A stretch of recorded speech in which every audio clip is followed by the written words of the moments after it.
Call to order. Please rise to the Pledge of Allegiance. I pledge allegiance to the flag of the United States of America and to the republic for which it stands, one nation, under God, indivisible, with liberty and justice for all. Welcome to the December 11th Tiverton School Committee meeting. I'm going to ask for a motion to move up item 11. So moved. Second. Spotlight on success. All those in favor? So we are here to welcome the Super Bowl Division III champions and the National School Development Council Award winners. Representative Kewney. Thank you, Mr. Chairman. So you may recall at our last meeting, we recognized the state champion field hockey and girls soccer team. And you may recall there was a flair and dramatic that both those teams won their games in overtime. Well, we have that again here today. The 2018 Division IV state champion football team has one of the greatest comebacks ever in high school history, coming back from, I believe it was 21 points, down 22 points. Thank you, at one point to come back and win the Super Bowl. So at this time, I call your attention to the screen where we have a video highlighting their successes.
Coach Murray to the podium. No. I'm just going to finish with that.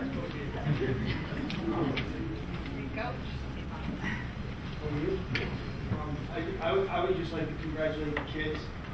Without the kids, none of this would be, it wouldn't happen. And I would like to thank my coaches. Without the tutelage and the things that they do with the kids, we wouldn't have the success that we have. So both groups of men, I want to say thank you and congratulations to all of them.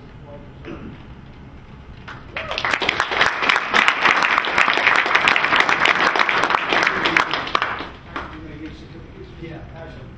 All right, so the first person receiving a certificate is Matt Gage.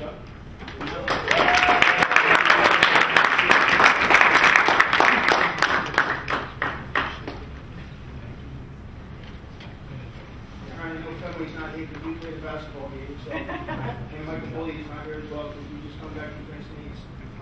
Adam Cabral.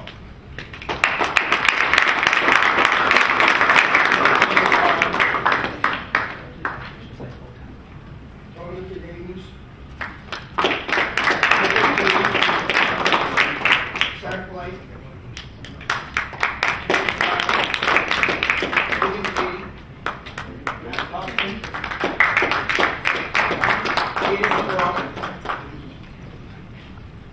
Adam Emerald. Nate Upchurch. Come on, Adam. Nate Upchurch. Just name him.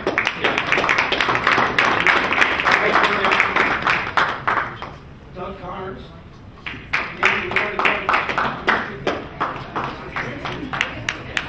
Morgan Raposa.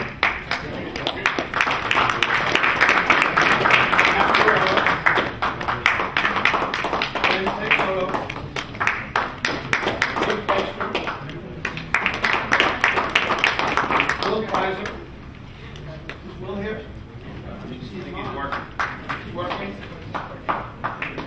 John Camara. Harold Durrett.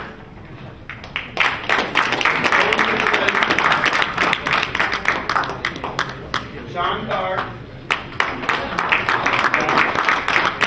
Aiden Payne,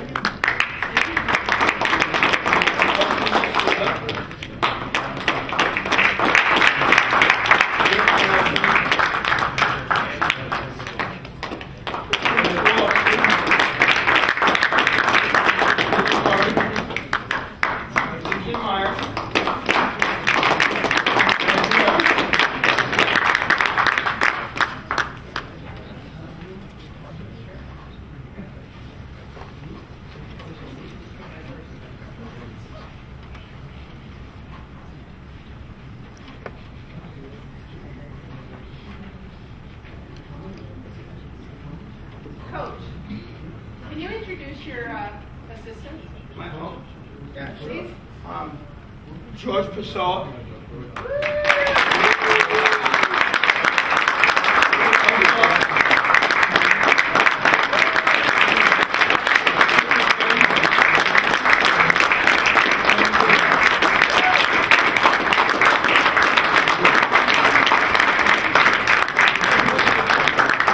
Come Jaden. Well, Jaden and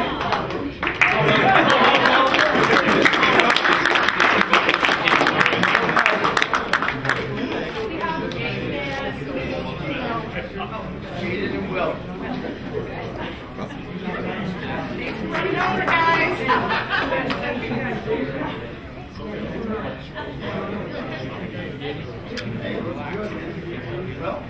Well done. Thank you, guys. Yes, Mrs. Black. Okay.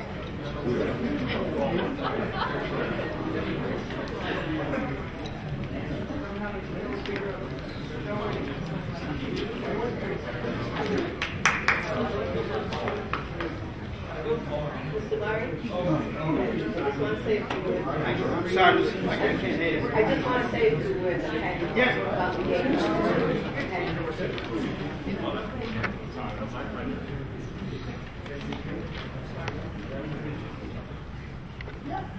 Mrs. Black's Yeah, okay. So, it was the Super Bowl again, and the jacket on the chair over there belonged to my son James, who was in the last Super Bowl that we won. When he was a sophomore, they lost in the Super Bowl. He was devastated, and he came back as a junior, and they won. And so, this Super Bowl, I had 2 rides ready, and both of them fell through. So I didn't have a ride to the Super Bowl with Tiger. Now, Tiger's sitting here in front of you, and the Super Bowl he was at, the other team stole him, took him over to their side. So I went over to get him, of course I did. Everybody said, no, you can't. I said, oh no, I'm going. And they pulled his head off. That's why he had surgery. He had long tapes on his neck. So he's here tonight in honor of you guys. And so I said to my husband, you have to drop me at the field with Tiger. I can't miss this game. And he said, Sally, I'm not dropping you in Cranston by yourself with the Tiger. I said, I have friends. They're not going to leave me there. Someone could take me home. So we went and we cheered and we were going crazy and we had a wonderful game. And as I said, that team, there was a young man on there that was so fast I couldn't even see him go by. And I said, if they don't stop him, it's going to be like 100-0. I've been to a lot of football. And they did. They all came together and it was amazing to see. They didn't give up. A lot of teams at that point would be, oh, forget it, we're going home. The other side was all decked out and they had the band and they had 100,000 things and we were all just there with true grit.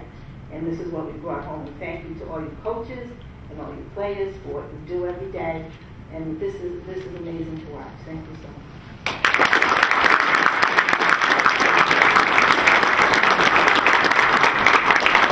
It's given to 2 students in the senior class, and the award is given for 2 reasons. It's for top academics in the class, and it's also for displaying leadership as determined by the staff.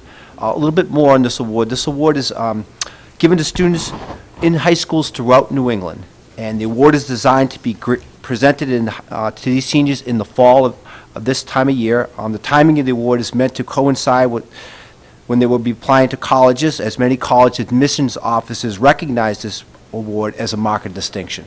It's been given for many, many years, again, to high schools throughout New England. So to tell you a little bit about the award winners, I'm going to call upon Principal Ashley.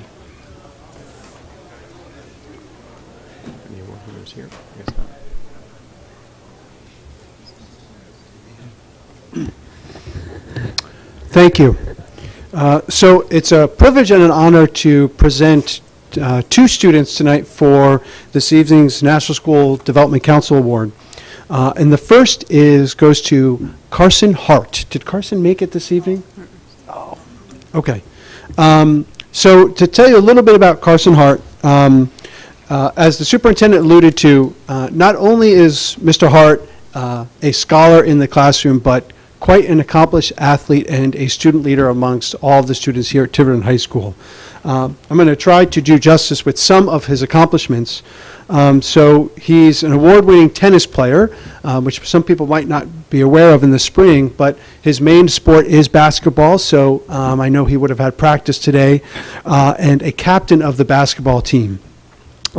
He's also a member of student council, and also a true leader amongst his peers he's just always really willing to help out. So he's a member of our Tiger Pride.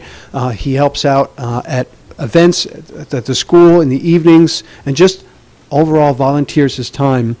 And so it's for all of these reasons and many more that we're happy to present this award to Mr. Carson Hart.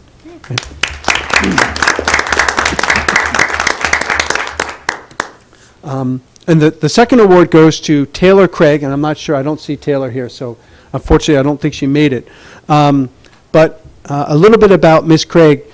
So again, a true scholar in the classroom, excels, takes all of her academics really seriously. And I want to just make a point of that these students somehow manage amongst a very rigorous course load to maintain exceptionally high grades and do all of the activities that they do. And so again, just a little bit about Ms. Craig. She's a member of our student council, which meets regularly, a member of our peer helping network, which is our main student body or organization that helps out throughout the year with just volunteering time. So it starts in August with our freshman orientation. These are the students. Taylor's one of them that helps out. She's a member of our lacrosse team. She was a prior member of our strings group, and exhibited her qualities as a leader again with her volunteer time, and actually is helping out at the state level at Special Olympics, and is a member of our National Honor Society. And lastly, a note on Miss Craig, you might have noticed the new tiger that is painted on the triangle outside in North Brayton. Miss Craig is the artist of that tiger. So it's for these reasons, again, and many more that did. Oh, yes, Miss Craig. So, yay, okay. So, Ms. Craig, I was just singing your praises and trying to do justice to all of the accomplishments, and I was making special note about your ability to maintain your high academic load with all of the activities you do. Especially, I just made note of the tiger that's out on the triangle, so it's with much gratitude to present this award to you this evening. Congratulations. Congratulations. Thank you, Taylor. Thank you. Thanks. Thank you, Sash.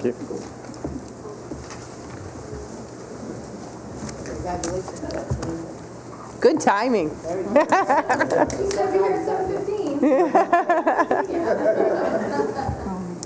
Oh, because we moved it up. All right.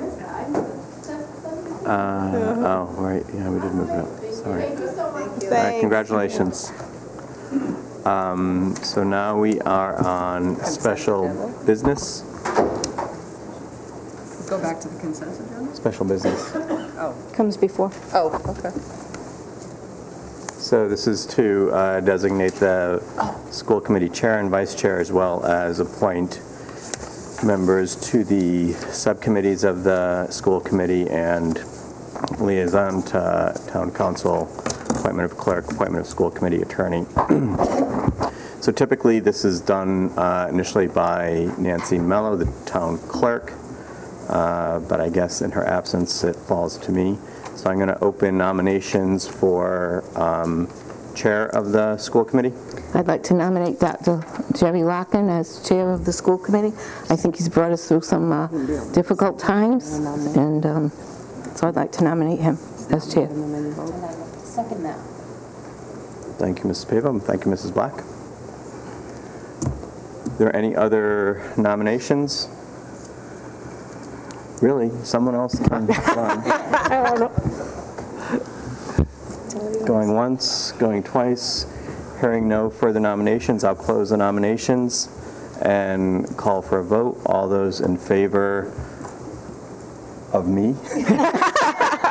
Guess I'll vote for myself. Thank you for that very nice encomium, Mrs. Black, and I hope I will fulfill your trust. Now I would like to open nominations for the school committee vice chair. I would like to nominate Diane Farnworth. I'll second that. And I would, you're asking for more? Yes, any other Okay. nominations? And I would like to nominate Elaine Pavo. Elections veteran, she got the highest vote count of the school committee or the town council. And her card read, when experience counts, the right person is Elaine Pavo. And I had the honor of standing with her from 7 in the morning till 8 at night at the polls.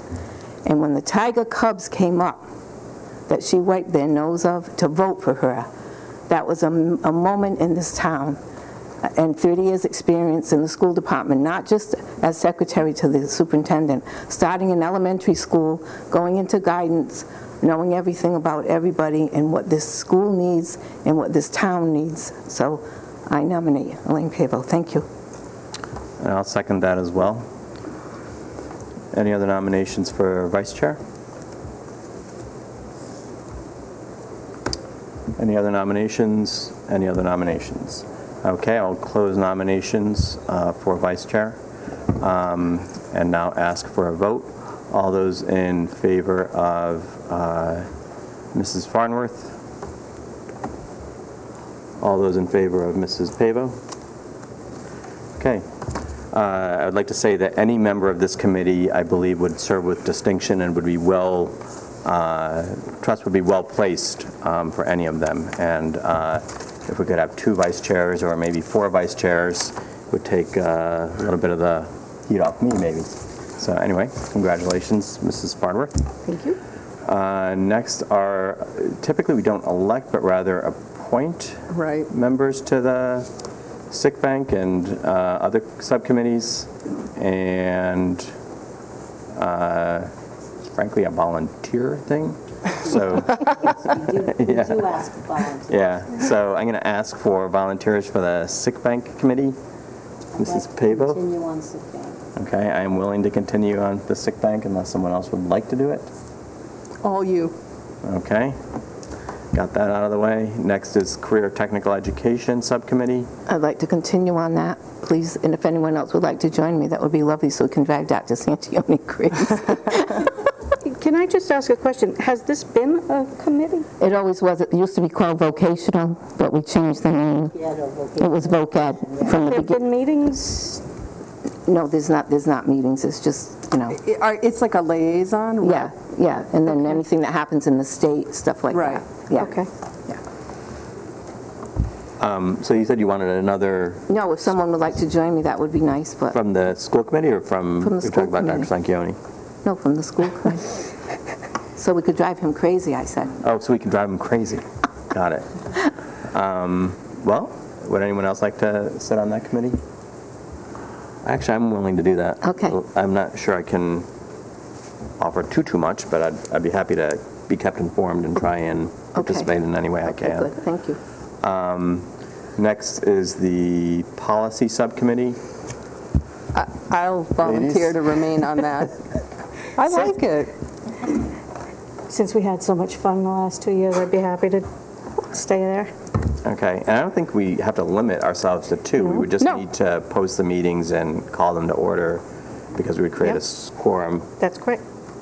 Any interest? I can't take it on, but any interest in policy? Or I would. I Policy? mean, I certainly would flip with someone if someone else wants to take a Nope, it's yours. tour. You're done. Okay. Moving on. Legislative. This has. Who has been I legislative? did this Deb last did. time, I but thought so. honestly, when the legislature meets is my busy That's right, season, yeah. and it was way too Elaine, hard you for wanna me. do I it? was I'd like to woeful. take that I was on. awful at it.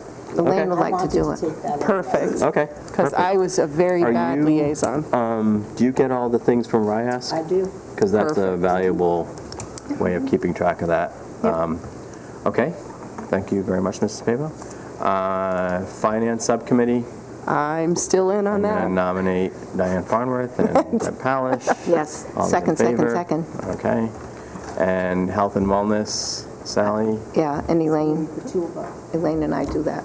All And we right. do have meetings and post them. Okay, well played, ladies. All right. Liaison to the Town Council. I'd like to do that. I like to stay up till midnight. I thought they had said they were going to no more start 10 go o'clock. at 10. Last night it was 12:30. Oh, all right. Well, so much for that. I'll set All right. that. The All best yours. intentions, right? Till you get on the other side of the table. All right. We are on E, appointment of the clerk to the school committee. I'll make a motion to appoint Carolyn Mendes. Yes, that would be good. Is there a second? Yes. Yes, second. All those in favor? Any discussion? Does she still want it? Okay. Actually, we don't ask her, we just do it. And last is appointment of our school committee attorney. I'm going to make a motion to renew the appointment of Robinson and Clatham. And I second that. Could I just, Yep. we have not went out to bid for our attorney for at least 10 years. So I don't have an issue necessarily appointing them because we need coverage, but I wonder if there is any kind of, if we shouldn't go out to bid just to see, how competitive they are, what else is out there. I mean, it's been 10 years. So I don't have a problem, doing an interim appointment, but I would like to see this go out to bid. So you're saying the last time we went out to bid was It's 10 years, 2008. but he's been with us for more than 10 years. Right, but in 2008, But we actually went out to bid. and we brought him back in. We did. Back on. So I just think it's good, just practice to kind of see what else is out there, making sure that it's competitive, just taking a look. That's just me. I think it's a great idea. I think it's something we should do probably more often than 10 years.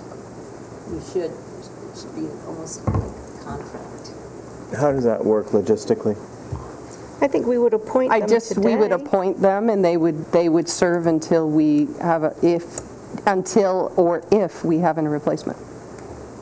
So we would appoint him this evening, but then We would probably come back, put it on an agenda, in a future agenda To go out to to go bid. out to bid. Right. Okay. That's what the town council's going to do. Is that what they're doing? But they're going to appoint someone in the meantime, yeah, someone else, yeah. Yeah. Oh, they were talking about it last night. So, yeah. So we Okay, we so the could- motion is for the appointment, and Yes. then what I would recommend is that we place it on an agenda item Yes. for January. Yep. Sounds good. Sounds good. Any other discussion of the motion? Any other discussion? All those in favor of the appointment? Okay. All right. Yeah, got through that. Open forum. Open forum. I believe there's someone named Kelly Levesque. Mrs. Levesque. For round two for you guys. Hi, I'm speaking tonight as a member of the Tiverton Prevention Coalition. My name's Kelly Levesque. I live on Crandall Road. Two announcements from the Prevention Coalition. The first one is tomorrow night, Wednesday the 12th. We're having our monthly grandparent support group, which is open to anyone in any town, not specifically Tiverton.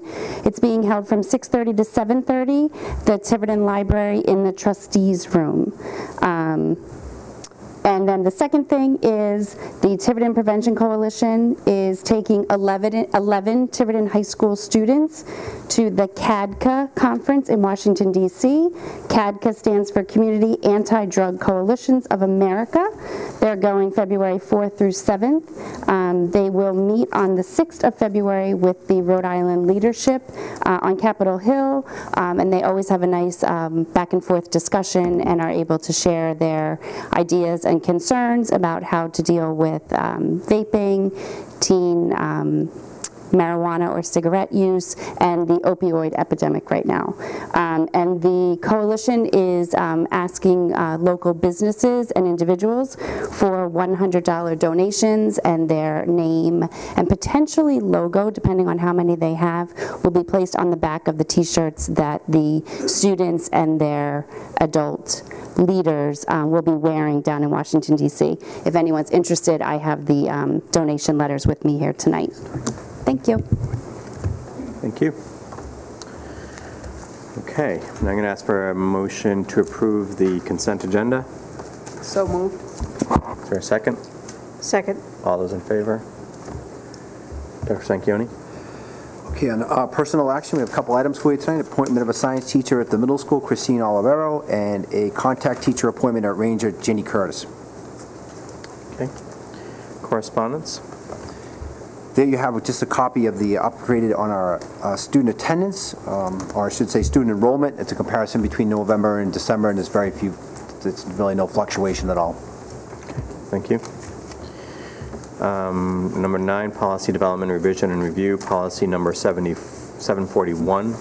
This is a second reading for all 3 of these policies, and this is a one regarding basically the timeline of setting the agenda. Prior policy said it needed to be submitted at 8 days prior to the meeting. It's now 3 business days, and then posted 3 days. I make a motion to accept that one. Okay, I'll second. Is there any discussion? Yes, I have a question. Yep. My question is, do you really believe that 3 days is enough? Is that for outside requests to be placed on an agenda, also changing from the 8th? I looked at this a few days ago, and I have to go back and find it again. I do have a problem with that, because I think that you think that's not enough time? Agenda now, we can't include weekends. Right. We can't count those That days. should be business days, now that you say it. It says business days would make sense. But It does say business days. It says 3 business days prior. Okay. If someone came in with something on Friday, that's a good we point. would say no to them. But yeah, no, it says 3 business days. I think 3 is close, but I won't vote against it. I just think maybe if we went down to 5 days, that would be okay. So this is not the, why did we change that? Because that's not the posting, that's actually asking to be on the agenda. I'm on the policy committee, we have those 2. It was really just to show more flexibility. 8 days was really too much. Right. And so we thought 3 business days, if you're, so you're actually making it more inclusive, you're making it more liberal. But I mean, I don't think it's a bad argument that it's maybe too liberal. I mean, you and Dr. Sanquioni post the agenda. Does 3 business days seem quick to review it and talk about it and make sure you have backup and? Well, these are requests outside of this committee. No, I know, but members. Outside of this committee, if it's only 3 business days, does that give you enough time to react and make sure you have documentation and et cetera, et cetera? Well, we don't have to say yes. Right. It's just... True. You could say, we're just going to wait. We need more backup or something. Yeah. No, that's true. It doesn't mandate that it go on. No. There are times that things are simple. No, because sometimes they don't go on. Right. Sometimes this committee or any other committee. Right. It was just the 8 days was just... Yeah, that's a lot. Way too much. Yeah. You might not even know there's a problem. But we could pick something else and just, continue it to the next meeting. Would 4 or 5? 5 seems too much. That's like a whole... Well, maybe not. But we certainly could change that from 3. Sometimes an outside person will come in with a request to be on the agenda.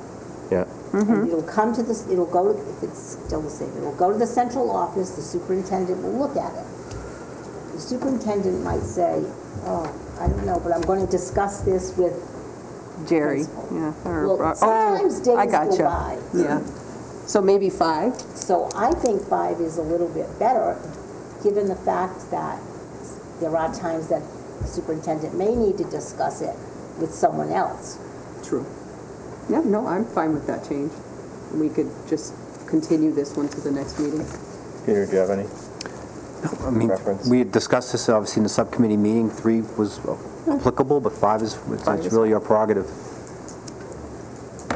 Someone want to make a motion to amend policy?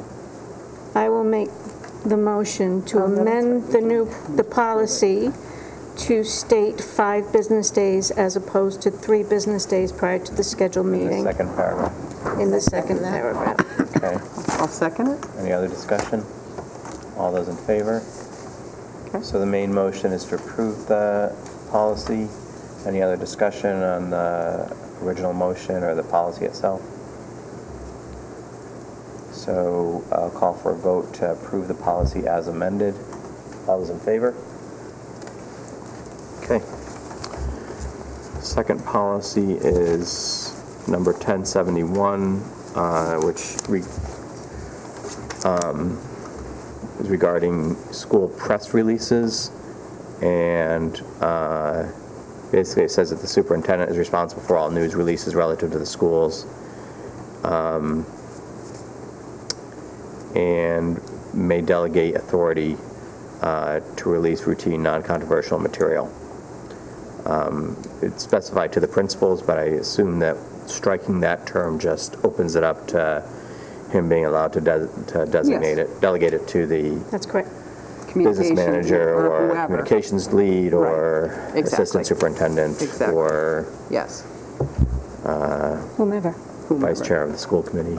I make a motion to accept that one. Or chair of the school. I'll second that. Any other discussion? All those in favor? Okay, and last is designated a student representative to the school committee meetings. I'll make a motion to approve. Is there a second? There's a second with discussion, please. Yeah, that's why I want to get Okay. that. So I think when we looked over this one, we said, it says a junior and a senior, then it says a 2-year term. We had decided to put 1 year, but we didn't change it in the writing of it. Remember we discussed it? I don't think we decided to put 1 year. I think we wanted to clarify that a senior would only, the first senior being Would only have only do 1 would year. only 1 be- year. But I don't know if that's necessarily a change of language of the policy, because it's a one-time. Right, it was just acknowledging that the first Because that would be impossible for seniors to be Right, on right. there if it's for 2 years. George Washington of the, or Martha Washington Right. of the student representative will Yeah. serve but 1 year.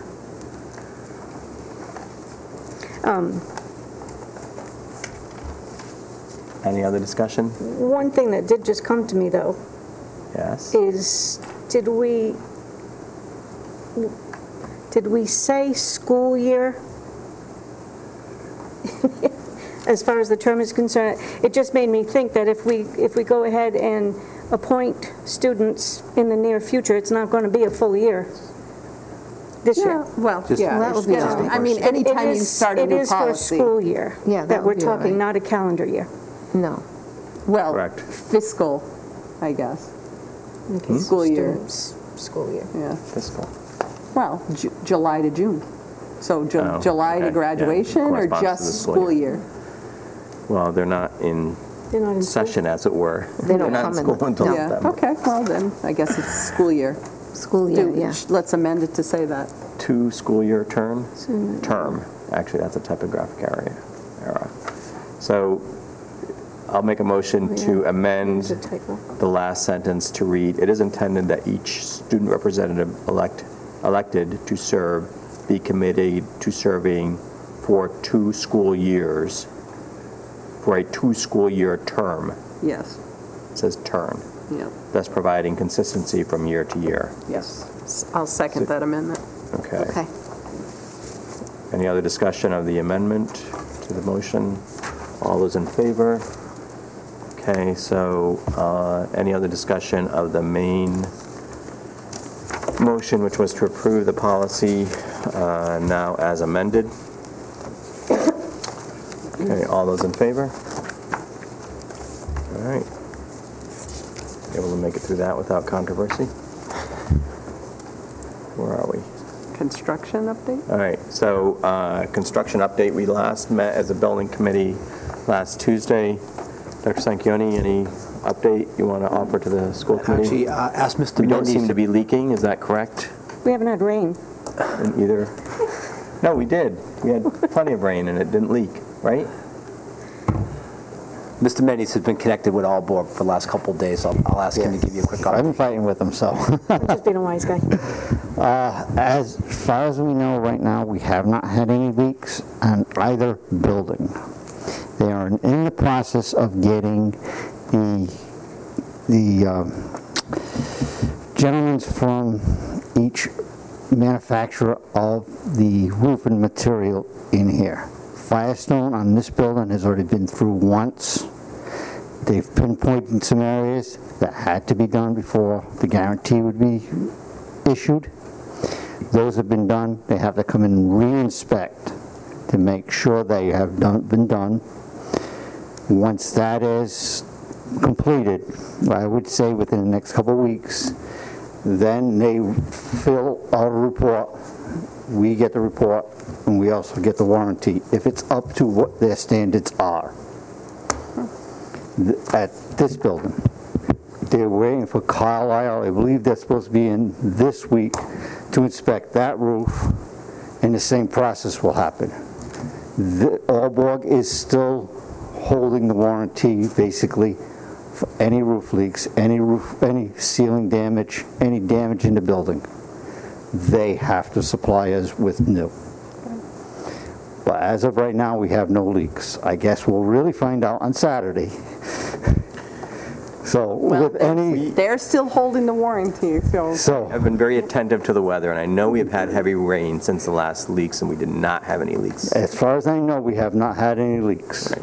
Have you, Mr. Ashley, have you reported any leaks that I might have missed? For the most recent rainstorm, we did not have any leaks. We had one issue, actually, in the library here, that was related to the air conditioner. Right. Okay. So, on that aspect, we are good. The heating system... Much, but we haven't had any leaks. Right. Nothing. The heating system they are working on, as you can feel, it's a little warmer in here tonight. Yeah. They're dialing it in. They have to know how much air comes in and how much air goes out, which is all damper controlled. They have to play with the dampers to get them to work correctly, because you have to have so much air coming in and so much air going out, according to the Department of Health. And that's what they're dialing in now, which will be a night process. Every night they're here doing this constantly. Did we get the auditorium under control? I believe they have. Mr. Ashley, I would just want to confirm that with you. Yes, they did. Okay. Okay? Any questions? Yep. So, Fire away. just a couple. I see that they're still working on some piping. Yes, they're here. still What doing else some is going piping on? work. What other work is still in process? Superintendent's office, they got some heaters in there. Hallway heaters, they're still working on them. Just for fin tube, and they will have motor controls on them, which will be all wired in, and so if it gets too hot in the hallways, they actually close, so you're not just pumping straight heat out into the hallways on a constant basis, like it used to be. Okay. It'll be a more comfortable building to walk into. When do you expect it to be complete? I'm going to say late of this month, later in this month. The heating. The heaters, you know. So there is something called a commissioning agent who sort of is the final. Once everything's done, a commissioning agency comes in and inspects everything that's already been inspected. So it's like 3 inspections to get a warranty out of them. Right. That's probably going to be late January. Okay. Yes. Any other questions? Yes, I have one. Have we had any more electrical situations? Problems with electrical wiring? We've had one. I think your mic is on. We've had one in the science rooms, but they have taken care of that issue. And how did that happen? It was a ground fault interrupter that let go. Inside it, something happened inside of it, it let go, and that was the problem with that. Okay. Yep. I'm not aware of any electrical problems. There was. There was. Mr. Ashley, were you aware of that? Yes. Yes. No. Okay. Other than that incident, were there other electrical problems? No. Oh, okay. No. I was asking if there were any more. Okay. Okay. Thank Thank you. Okay. I have a, Elisa, did we contact Rybeck yet to see, or have they gotten back to us? We probably contacted them. Have they gotten back to us about what kind of flexibility we have if there's any money left over? Yeah, so I did contact them. They are going to look at the act. I spoke with the kind of like the bonding person who takes a look at the act per se, and he said that the language is pretty lenient. Okay. But he said he's going to dust it off and look more specifically. And then just get back to you. And get Good. back to me, yeah. Perfect. Thank you. I would suppose we could, because there's a certain amount of work that was done out of the fund balance, so we could just shift that onto the bond. I'm wondering. That's why I'm kind of waiting for him to yeah. come back and say how much If flexibility we have. Yeah. So we probably have flexibility in just those Definitely that. We probably have allocations, flexibility. Yeah. Okay. Anything else? Any other questions? Okay, so item 11A, approval of NEA contract. Uh-oh. Can we go back to the construction thing? Sure. Len Nicholas, 1 Brayton Road, I'm sorry. I wasn't going to say anything because this might not be meaningful as far as the whole construction thing. I know that the whole construction, finishing it is important, but we really take pride in our grounds and the schools themselves. And I find, and I don't know if there's a plan for the company to kind of clean up after themselves. Yes, there is. Because even when I leave my office, there's screws everywhere. There's something like a compressor or something that, I don't know whether it came off the roof. There's styrofoam everywhere. I just feel like the custodians really work hard in the system, and we take pride in the kids. I mean, we all take pride in our school and the landscaping and everything. I know that's not important, as important as the heating system, but even outside the girls' locker room, I think it's kind of dangerous back there. There's like a big hole, and it's dark over there. If somebody could maybe sprain an ankle. There's a, and I talked to Mr. Ashley about it too, the curbing over there. It kind of just drops off where they cut it off. It's just kind of dangerous. And I'm just hoping that before they leave and take off and never come back, that the grounds kind of are back to where they were before. Right. That we It's sort of like when you have renovations in your house, they make sure everything is put back together. Yeah. Yeah, and it's looking like a construction site. Yeah. Yeah. Well, Allbark always comes back, but the No comment. right? So, but one of the things that is important to understand is that right now we're in this phase where you create something called a punch list, which you're maybe very familiar with, where you sort of like start looking, okay, this got to get blah, blah, blah. What I would encourage you to do, and many of those things are probably on that punch list, including actually landscaping stuff that they are aware of. But if there are particular things, I would say be sure Mr. Ashley knows about it. You have a very direct line to the general contractors. And if it's not on their punch list, it can be something that is certainly added and made note. And they've been very accommodating to date to sort of every request we've ever made. Okay. So. Thank you, Ms. Nicholas. A brief follow-up to that. I did speak with Allbark Construction about the landscaping with divots. They said they're hoping warmer weather. Yeah, that's another thing. We spoke about that compressor and just the general cleanliness. Right. And regarding the punch list, they're actually hoping that the gentleman comes in later this week, potentially during the school day a little bit, to get that started. Perfect. Great. Thank you. Okay, thank you. All right, thanks. Okay. So, we are on 11A, approval of the NEA contract. We are required by charter to file a financial impact statement, and we are hoping that that will have final form tomorrow. And so I'm going to ask that the committee just table this for tonight.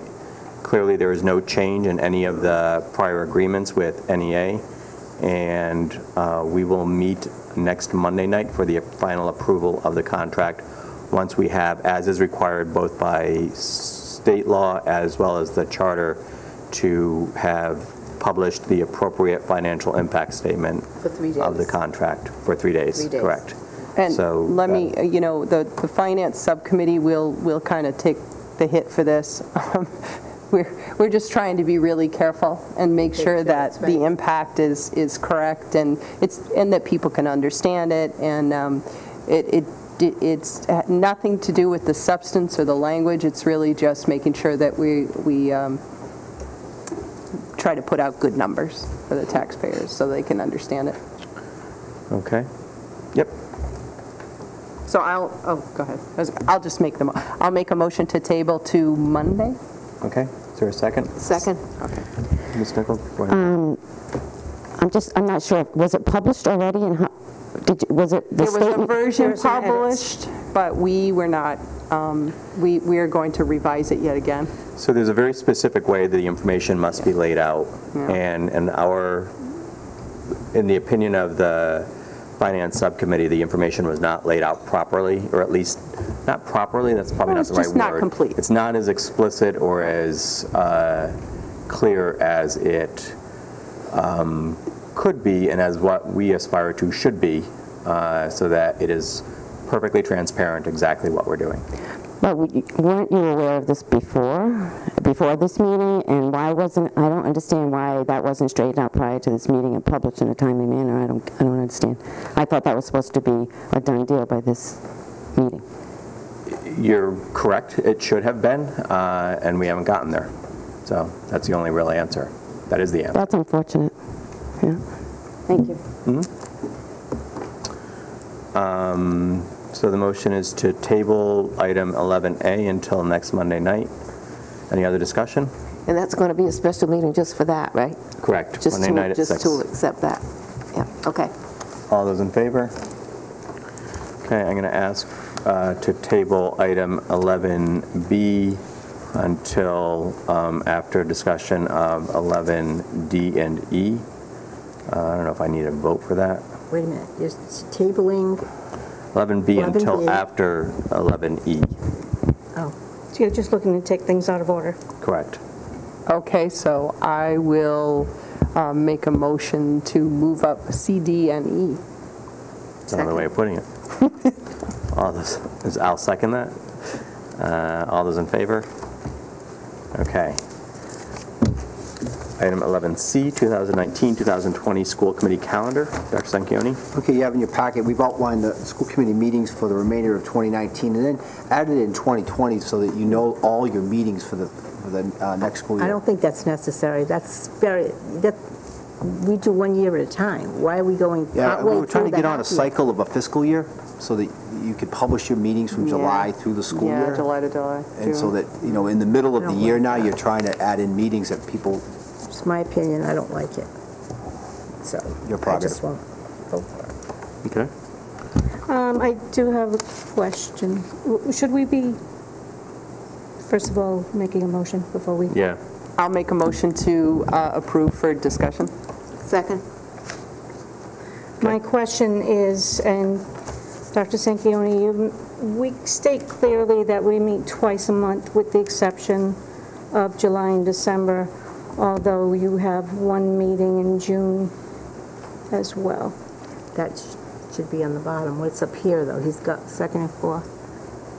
Is that what it is? Where? Seems to take Second out and of order. fourth Tuesday of Yeah, each I know. month. It's June, July, and December. I don't have it either. What So did you it's on want? page What did one. you want to add or Here, change? I got it right here. Oh, there we go. Thank you. So that's 2019. So Right, what so month were you this- talking about? June. June. So you want to? There should be 2 meetings in June. June. okay, we're just following, what you had, so if you want to add a meeting, Well, at the top, it says explicitly.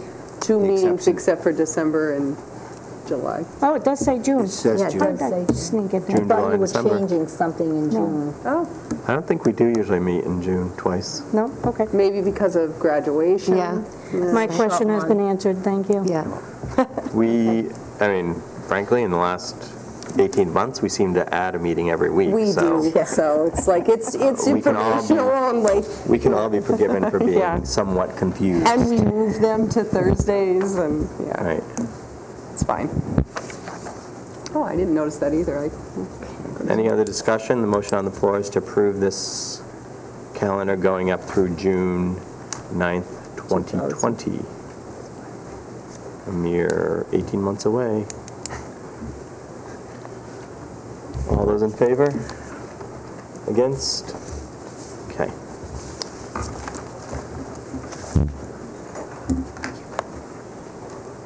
Item 11D, report of SAT AP test scores. Dr. Sanquioni? Great. So ask you to turn your attention to the screen. We'll go through some data here. I also want to recognize in the audience tonight is Guidance Director Lisa Borges, who actually compiled this report for you. Show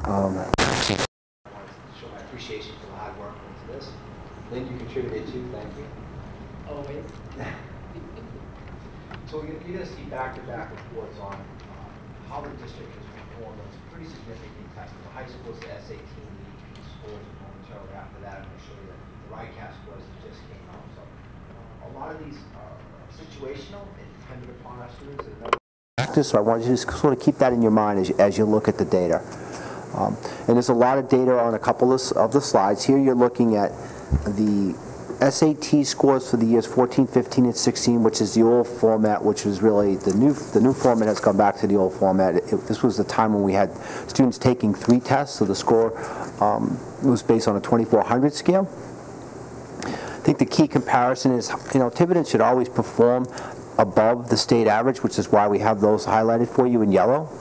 And as you look across the scores there, you can just see that the class of 2014 had the highest performing scores, but overall the scores are pretty flat. You don't really see any real statistical significance, no really breakthroughs or jumps. Either way, you don't see a score really depress itself statistically significantly or rise.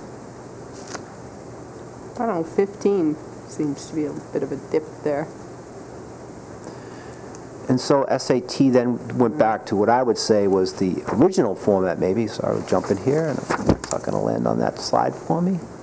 There we go. The original format where students would take two tests with a combined score of 1,600. 18 data still being compiled for comparison. However, we can look at how Tiverton performed again against the state average. And you see 17 and 18 there. Again, I'm not sure we can draw a lot of comparisons here other than say, okay, the class of 17 performed a little bit better. But again, you don't see any really statistical significance. You don't see a score jump. You don't see anything really become too depressed. So, in essence, I would characterize these scores as being somewhat flat, which, opens the opportunities, how can we look at these scores and see what the areas of improvement are? And that's the value of really looking at this data.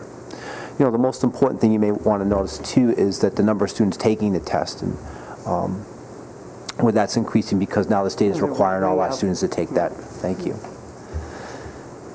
So there's a quick look at SAT, and one of the other main data sources we can look at as we look at the high school is the AP scores. And here you're going to see, I'm not sure why this is jumping, but from 2014 to 2018, the number of students, percentage of students had a 3 or better. And the reason why 3 is important, it's a 5-point scale on an AP test, is that some colleges will give credit for a student who does well at a 3, 4, 5 level.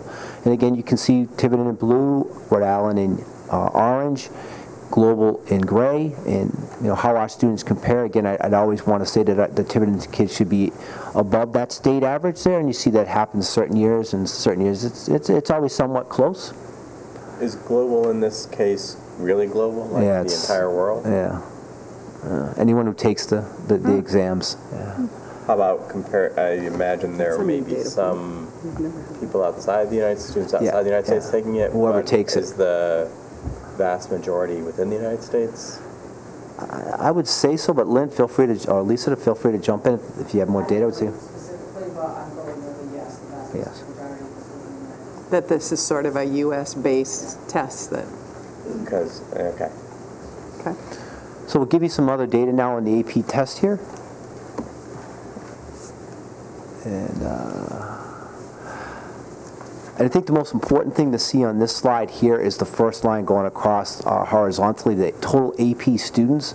So you're seeing the number of students taking AP tests are, rising pretty drastically from 50 or a low of 44 up to last year where 78 students took this. And I think that's important. I think that we should talk about making sure that every student who aspires to go to a 4-year college or even a 2-year college have that one experience where they take an AP course, so they experience that rigor, especially a senior who, a few short months later is going to be in a situation where they're taking 3, 4, 5 classes that mirror this. So an opportunity maybe to have more students participate. And I would throw out immediately that, the more students who take a test, you have statistical significance regression to the mean that says the scores you may not see a rise in scores then because more students are taking the exam. But it's great to see more students involved in this. So we'll get into specifics now of each one of the exams that are offered. So we offer biology, Tiverton in blue, Rhode Island in green, and global in yellow. This may be hard for you to see. Again, I'm looking at the mean scores at the bottom and hoping that always our students outperform the Rhode Island average. So when you look at biology, you're going to see that 4 out of 5 years we were below that state average. So a lot of factors go into that. Maybe it's a new adjustment to the curriculum. It could have been an instructor had switched in and out of teaching the class, the composition of the class, and so forth. It just opens the question though about what can we do to support students who are taking biology and see if we can increase those scores. Dr. Sanchioni, I'm seeing 19 total exams in 2018. Does that represent 100% of the students who took the class? I believe if you take the class, you take the exam. You have to do it. No. Okay. Was it always that way or is that No. new? No. Change has actually been that way for at least 5 years. Oh, okay, so all of these reflect that change. Okay, thanks, Lisa. Which is a great practice. The student's going to take the class, you want them to take the exam. So I'll move through, and then we have chemistry.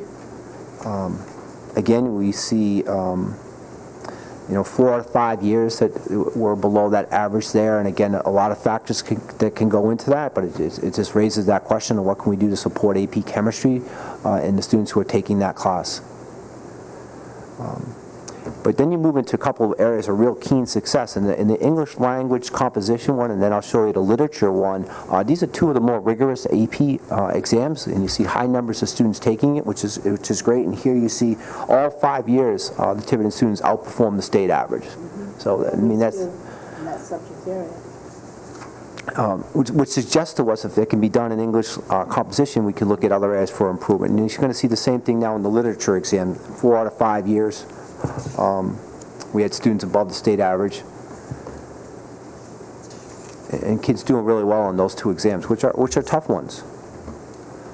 We go into psychology, which is more of an elective, and again here we see 4 out of 5 years we were below the state average. Again, a lot of questions to ask about what can we do to support those students or that teacher in developing that course to higher levels. Statistics has only been around for a couple of years. You can see that the first year may have been a tough year, and that would certainly make sense, an adjustment to a new course and a rigorous course. But then you see in the second year, the scores are almost on with the state average. Studio Art is here. A small number of students who are taking this exam. Again, 3 out of 4 years were a little bit below. Excuse me, 3 out of 4 years we were above. So students are doing well in that class. Moving on to United States history. Again, it's a popular course. You want to see students do well in that. A lot of these skills are transferable when you look at the literature and the language test. You hope students would do as well. Again, here, every year we're below the state average. And it certainly opens the question again, that's how can we support these students? How can we support this instructor or the instructors who've been there to get students to become more successful with this test? Spanish was low numbers, so I'm going to kind of skip past this one here. On history, too, wouldn't the fact that it is a more popular class sort of weigh into, I mean, if students are self-selecting, yeah, I didn't. It certainly could be a factor. Yeah. I just mentioned last year that the AP history class was taught most of the year by a substitute. Right. That makes a difference. So that's why the score dipped, and I believe the year before was in 2017. It might have been the first year that teacher was teaching it, so history's had some bumps over the past few years. Can I ask one question too? Is it seniors or juniors taking this? And I wonder if that makes a difference too.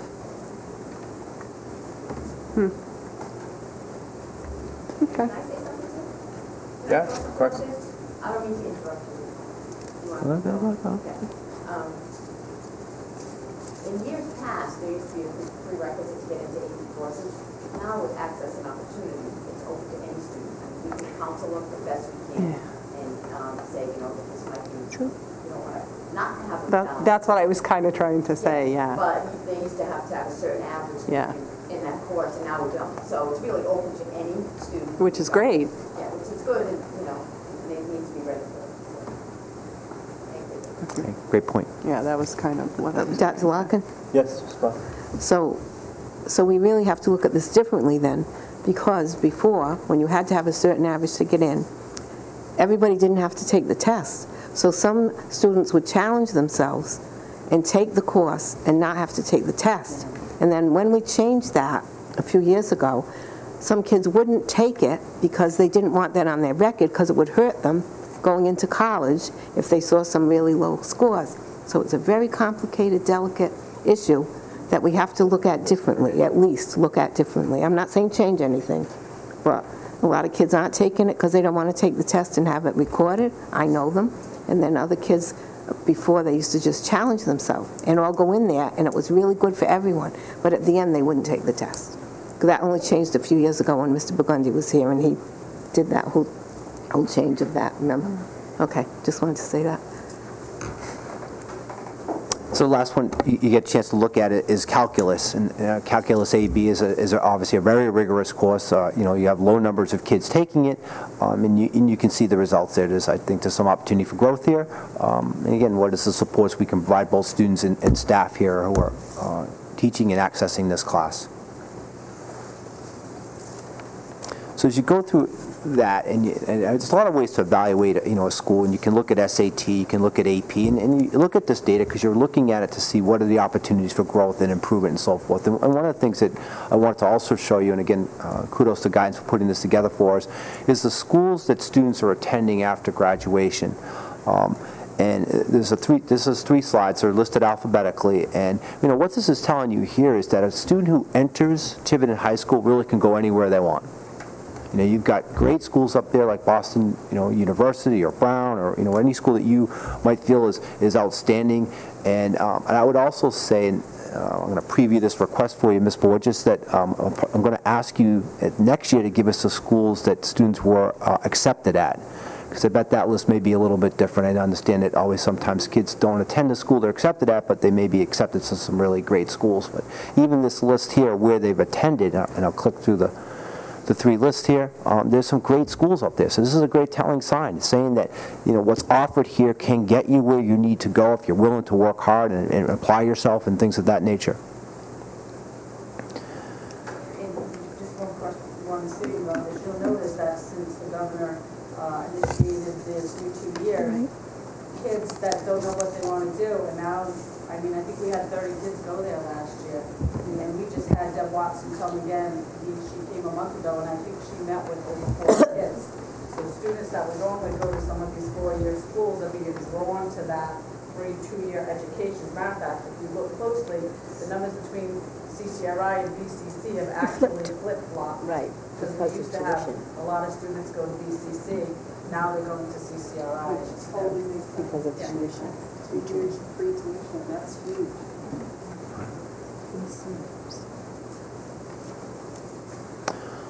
So that's a look at the high school, and moving forward, if you want to bring up. I know that University of North Dakota.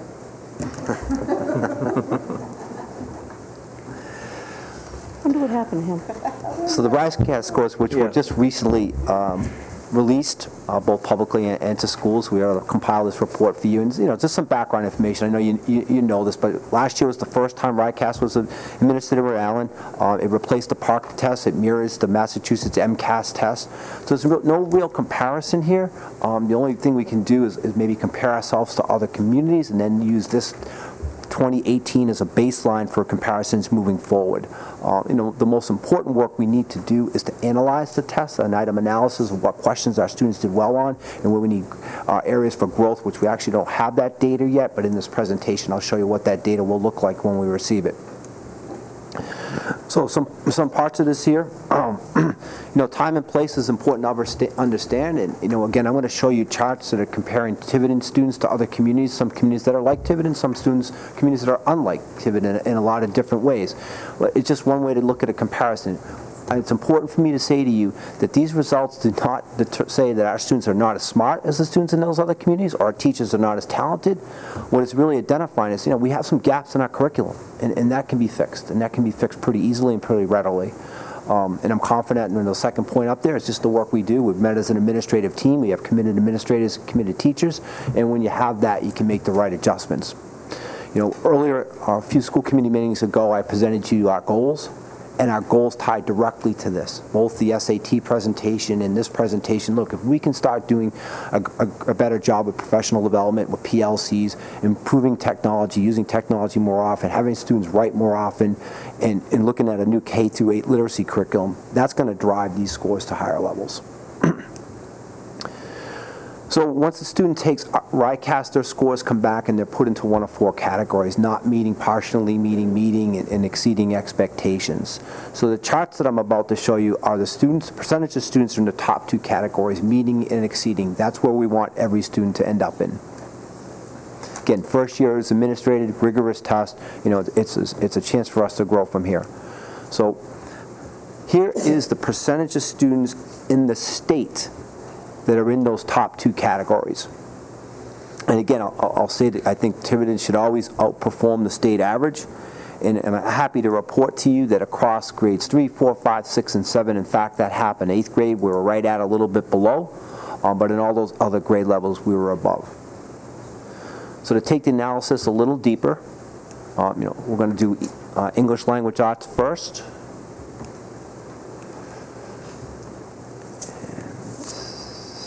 And then you have grade 3. So we'll go in order. The test is administered in grades 3, 4, 5, 6, 7, and 8.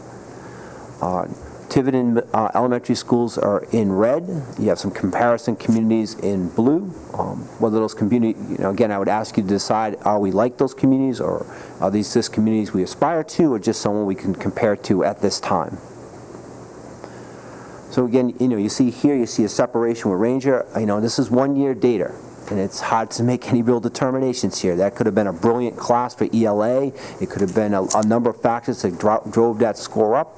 But again, when I go back to my goals and I talk to you about extrapolating the data and getting teachers to work together in PLCs, this would be the questions and the conversation we would have. Like, Ranger, what did you do last year? What drove this? And the answer could be, hey, we had a brilliant class, or it could be, hey, we spent a little more time here, we did this, we did that. And that's stuff that you can share across teachers across the district. Grade 4, you see that the school's a little more tightly compressed, which is what you want. You want to have consistency in instruction across all 3 of our elementary schools. That's certainly what we're going to strive for. Now we move on to the middle school, and you see how our grade 5 students performed. And then grade 6, you're going to see. And I'd say to you, I know it's at the end of the chart there, but statistical significance is 3 percentage points, so you could move us right over to a couple schools over, and we'd be right there. And grade 7, you can move it over a little bit, and then grade 8. And one of the things that I've been made aware of, and people will say it is, the middle school had a tough year last year, and you know that. And it happened right around the time that this test was being administrated, and certainly that's going to have an impact on student attention and attention to detail and these things. So that certainly could be a factor here. So again, this is baseline. Let's start here and let's figure out how we can grow and how we can get better. We move on to mathematics. Again, it's 3, 4, 5, 6, 7, and 8. Again, we're looking at the students who are in the top 2 categories. Again, here's the state average. And again, in mathematics, Tiverton students, our percentage of students in met and exceeded expectations was above the state average in all the grade levels. So that's a great sign there. Again, we do the same breakdown here. And again, you can make them determinations on 1 year of data or not. Certainly things maybe we can learn what's going on. In grade 4, we have an anomaly here at one of the schools. Certainly something that can be explained in a lot of different ways. Again, I go back to a comment I made earlier. Our kids are just as smart. Our teachers are just as talented. It's really just about aligning the curriculum and aligning instruction. There's 5th grade. And 6, right, kind of middle there. 7th. And then there's a little drop off here in 8, but again, it's a few points, and you move the slide over a little bit. So there's a comparison. Which odds mathematics tests given 3, 4, 5, 6, 7, and 8 less, but those are our results compared to other communities. The only data I can show you is that comparison to other communities right now. In future years, we'll be able to look at cohorts of kids from grade to grade. We'll be able to compare ourselves as the curriculum grows, looking at year to year of the same tests and so forth. So the most critical work, what you heard me say earlier in this presentation, is analyzing data like this. So I'm pulling this from Massachusetts. I spoke to the people in Rhode Island, and they're going to provide us this data. They said before we break for the holidays coming up. And so when we receive this data, this is the critical work we can do. X-axis are the questions on the test. Y-axis is the score. So a better example, I'll show you 2 examples here, and maybe if you can see the one on the left, you can see sort of a blue dot that really goes below the line. You come down and you look at what that question is. You can match that question to the standards. You can take that standard and go back to your curriculum and say, okay, when was this taught? When was this reinforced? When was this mastered? Is this something that we need to now adjust our curriculum? So we can do that for every question on the exam once we have this data. And I consider this to be the most critical work we will do over the next month or so to kind of look at what we're teaching, when we're teaching it, what kids are mastering. Is it in our curriculum? Should it be in our curriculum? I mean, there's some important decisions to make regarding this. So you get the actual question, or you get the standard that they were trying to get at with the question? You know the question on the test. You don't actually see the question, but you know the standard that it corresponds to. And I believe that was kind of the issue before with some of the testing, is we didn't have this sort of correlation that we're seeing here. Right. And we need this. So it was very, very difficult for us in the past, which is charming, to do what you're now saying. We can do this now. Yeah, so everything was hidden, so we didn't know. Right. Yeah. And when we were in Massachusetts, it's exactly what we did, and that's why they're where they are. Yeah. Okay. We call it face it and fix it, and we can do that. So did you have to ask for this, or is this something that they already were prepared to? Well, when we didn't receive it initially, I got to, and I'm going to draw a blank on her last name, but her first name's Phyllis, and she works for RICAS. Yeah. She's in charge of data. I just called her up and said, hey, we getting this? Because it's kind of important. Everything else you sent me, it's nice to see, but this is what makes a difference. And she said, yeah, we're compiling it right now. We're taking our time to do it correctly. And again, once we receive it, it's going to... Do teachers get the information about their specific class? I mean, the sort of hard to know for sure what to do with that, because every student's a product of all the teachers they got. But I mean, that would be something they could at least. I don't. How are the results are available that way. Okay. We haven't discussed presenting it to our teachers that way. What have you found in your 13 years of doing this? That, I mean, you must have certain ways that you found that work best. Yeah, and Sally said it well. I mean, why is Massachusetts doing so well? I mean, I think one of the biggest errors that the commissioner made, and I have a lot of respect for the commissioner, is he made a chart comparing Rhode Island to Seekonk, and most communities around were below Seekonk. Well, that's for an analogy, it's like comparing the minor leagues to the major leagues. I mean, when you give a test for 12 years, you're doing that analysis year after year after year, and then once you have that longitudinal data, you can really extrapolate and go into your curriculum and make those adjustments. Conversely, you take a kid in 3rd grade, his or her strengths, You work on that in 4th grade, 5th grade, so by the time they get to 8th grade, they've gotten all the support they can need. It just makes, I mean, you put all these things in place, the opportunity for teachers to work in PLCs, to have common assessments, plus you have the released items. And so this assessment then, in at least your opinion, is definitely a step forward for the state. I believe so, because it's correlated directly to the Common Core. SAT is based upon Common Core, so what we're in essence doing is we're giving our students multiple opportunities to take a quasi-SAT test through their elementary, middle school years, which hopefully will drive those scores. And whether you feel teaching to the test is important, I don't want to debate that. I'll say to you, teaching to the Common Core is important, because those skills are transferable into being successful in college and the world of work and beyond that. So let's teach those skills, and if we do that, kids will do well on this test. And as long as colleges are asking for SAT scores to be admitted, then that is our responsibility, and we have to take that exceedingly beyond. Well, that's how I feel. If we're going to give the test, then we have to prepare the kids to take it. That's our responsibility. When I taught catechism, they changed the curriculum from the old-fashioned Baltimore catechism with all the questions to this loving, kind, all-colored pictures.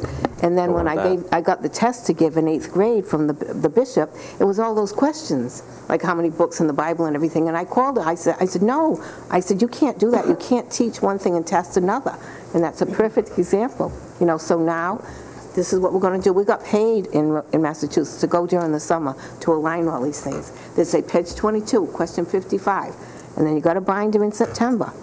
No wonder they're doing well. Our kids are just as smart. I don't want to hear that. I'll go mental if you say that to me. And the teachers are great too. What's the right? It's just another chart showing, and I'm not sure what test I brought up there, but can someone read the top of it? It's some test from Massachusetts. And it's an MCAS. It's an MCAS test, and it just shows it. I'm just doing this for illustration. This is just an example. This is not our data. It's not our data. We don't have our data. Gotcha. So this is an example of all of that. Yeah. And what we will receive. When this is a little bit out of order, but when does I thought every student gets a report of their performance as well. It'll be mailed next week. Next week. Okay. Okay. That'll be a fun day. Okay. So, when I look at some recommendations, what we can do, this is from the overall state data. Again, I haven't been able to look at specifically to Tiverton's. As you've seen, we haven't received that data yet. But when I talk to people at RIDE, the state overall didn't do well at problem solving in grades 5 through 8. And so, okay, that just means you've got to give more kids opportunities to take mathematical concepts and extrapolate it out of a problem and figure out how to solve that. And then, one of the key components is it a math problem or is it a comprehension problem? Right. So we've got to be able to figure that out too. So, solutions are pretty easy. Let's model questions that are like on RICAS. We've got all the released items from Massachusetts and Rhode Island. We can use both because the tests are almost identical. We have them in both paper format. We have them online. So we can give kids the opportunity to do that. Again, using those computer-based assessments, and again, I'm going to go back to the protocols of using PLCs and getting our teachers to work together. It's one of the most critical work we can do. And same thing in ELA. Again, I'm looking at the overall Rhode Island scores when I'm putting these up here. But we know this test is based upon pulling artifacts from multiple places and synthesizing that data, analyzing it, and bringing it out. There's plenty of prompts we can look at and give our kids multiple ways to do that. Can we increase the rigor of writing in both language but also social studies and science? We know that nonfiction reading is a key focus, and so let's make sure our students are getting multiple opportunities to read nonfiction texts and answer that. And over and over, we're going to come with a recommendation for a K-8 literacy adoption this spring. We're doing a lot of work. The district's been doing that last year and continue on this year, and that's something that's going to be critical to the success of the district. And so the last thing that I want to show you are growth scores. And I'm showing this to you only because it's in every document that's being produced by RICAS. It was on the news. It's going to be on the reports that are mailed home to parents. It's going to be on our district report card that's going to be released on the 19th. So real quick on growth scores. they start in grade 4 because there has to be a comparison year prior. So you take the grade 3 and you compare grade 4. So that's why when you look up there in ELA, you only see one score for ELA and math for Fort Barton, Percasset, and Ranger. And then at the middle school, you see scores for 5, 6, 7, and 8 in all disciplines. So what this simply has done, and again, I'll reserve judgment how well they did this. So the students took Park 2 years ago. And they're comparing the MCAS or the RICAS to Park. But they're not really comparing the test, they're comparing the launching point for the students. So, for example, student, and I'm going to make up the numbers of comparison, a student may have scored 100 on the Park. So every student who scored that 100 in the state is linked together. And then when they take the RICAS, they look at what their score was on that. So how did those students grow together? So some students would have got 110, some would have got 120, maybe 140, some maybe got 90. And so you aggregate those scores now for growth. So it really can give you a deep dive on the impact of that year's instruction. And so there are growth scores. Basically they're saying 45 above is well. You're seeing excellent growth, and anything below 45 you just want to take a closer look at. So you're going to see some great growth scores up there. Again, this is at an individual level, so those reports that we're mailing home next week, every student will get their growth score in 4th grade through 8th grade in ELA and math. And we also have the overall growth scores for the grade levels at the school and for the district as a whole here. So important to look at another data source, and certainly in years going forward, these are going to become more valuable to us. I think they're going to be more valuable or more viable next year when it's at RICAS to RICAS. Right. Yeah. So there's a quick look at where the district comes. Comment on 2 things there. So if you go back to that last slide, bring that last slide. It's completely flipped based on the absolute scores, especially in the middle school. Right. So it really calls into question the validity of this, actually.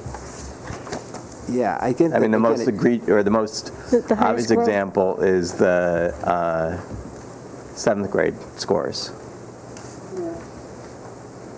ELA, we're in big trouble. Math, we're doing fabulous. But that's not what the raw scores, the actual scores suggested. That's same.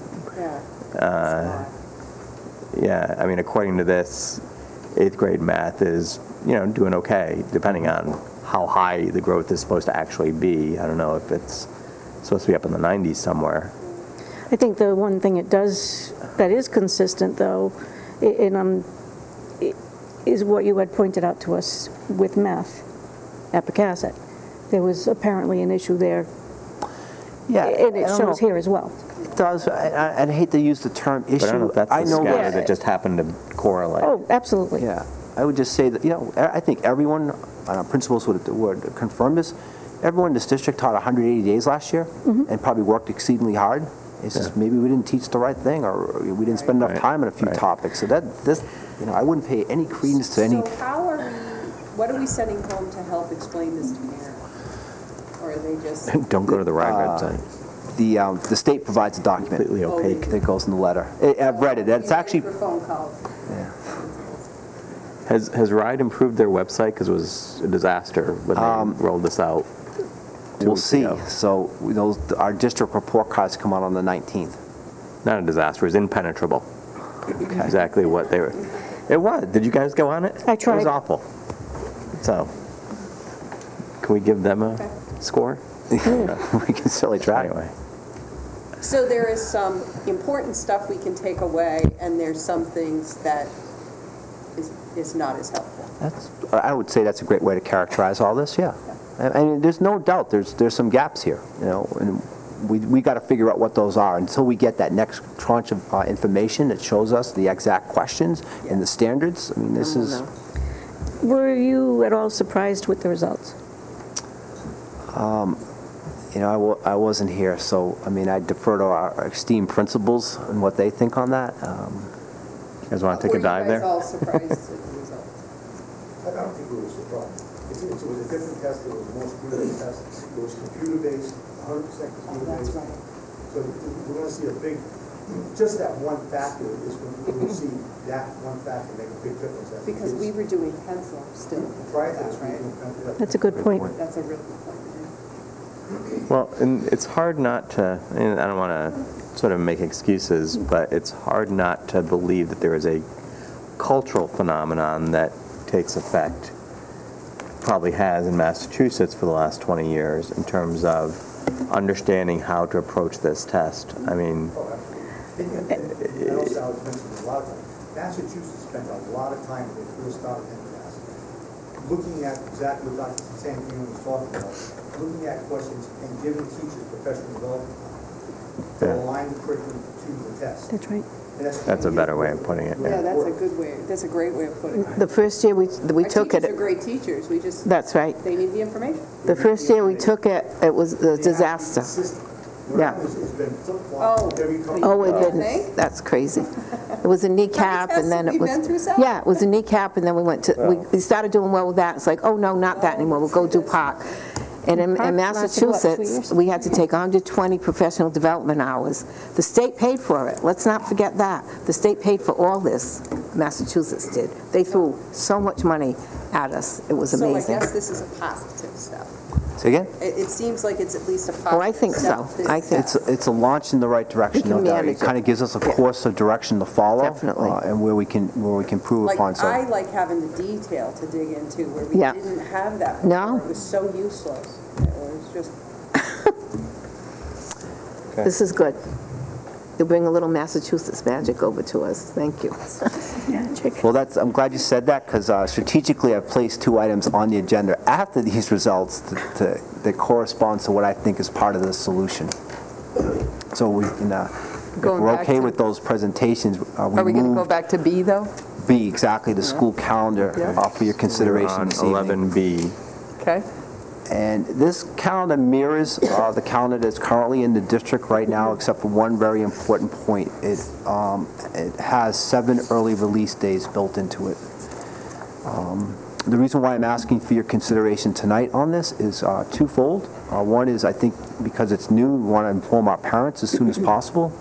Second, this is the time of year where every district is trying to get the best trainers, the best PD people to align things, and if we want to have any shot at doing that, I need to start making those overtures out there.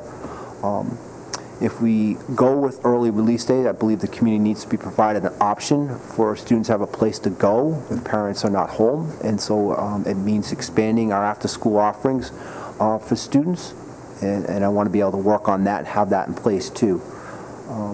But the key question people ask is, what are we going to do during this time? Well, I'm going to tell you that our administrators and our teachers are going to work exceedingly hard. That everything you saw in those tests there, that gives them the opportunity now to dig into the data and to figure out, what the best methodology is, what the best pedagogy is, what the best curriculum is. This is about having common assessments and bringing teachers together who do the same job to look at that data, to put principals in leadership positions to look at data, and then when they go and evaluate teachers to look at what's going on in the classroom, to make solid recommendations of what needs to improve and things of that nature. But you have to have time to do that work. And in the current schedule, there is no time to do that work. And I would say to you, those 7 days will more than have an impact on these tests than probably anything else that we can do. I will recognize that this is a conversation that we need to have with NEA about this, and that will take place in January. But in my preliminary conversations with them, and knowing that they care deeply about our students as you do, that this will be something we absolutely can come to agreement on. So, for those reasons, I'd ask for your consideration to approve this tonight. I'm going to make a motion for discussion because I have a question or a comment as well. Second. So I'll make the motion. Okay. I'll second it. Okay. Elaine? Go ahead, Elaine. My question is, well, it's 2-part. When you say early release days, how early would release be, approximately?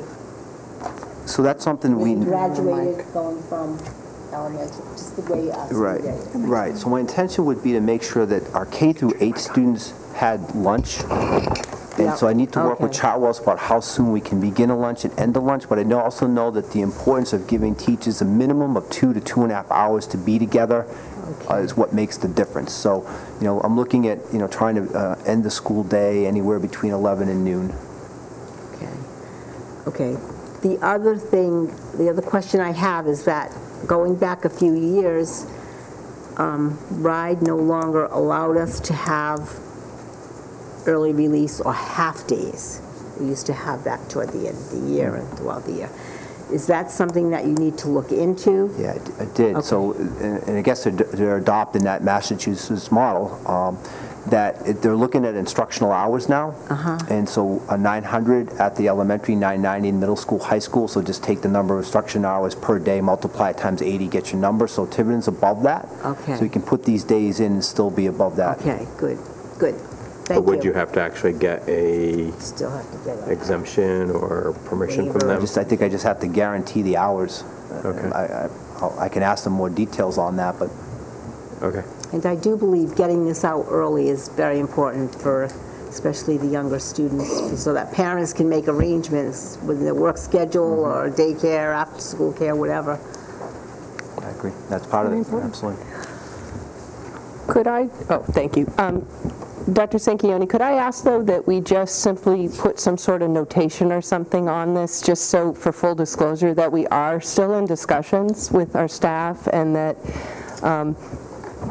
if there is any change, we will, certainly alert our parents as soon as possible. I just don't want there to be any confusion that it's locked in place, that we are just simple note, we're still in discussions with our staff. If there's any change, we will alert parents as soon as possible. Just some sort of note, just one line or something.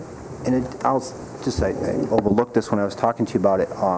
The second document behind the calendar in your packet is it's called Essential PLCs. That just gives you some idea of what the work is. So I thought that was important for you, and we certainly would share that with everyone so that, sometimes people think, well, teachers have free time now. It's not that at all. It's going to be hard work. Yeah. Good stuff, though. Any other discussion? Ms. Borges?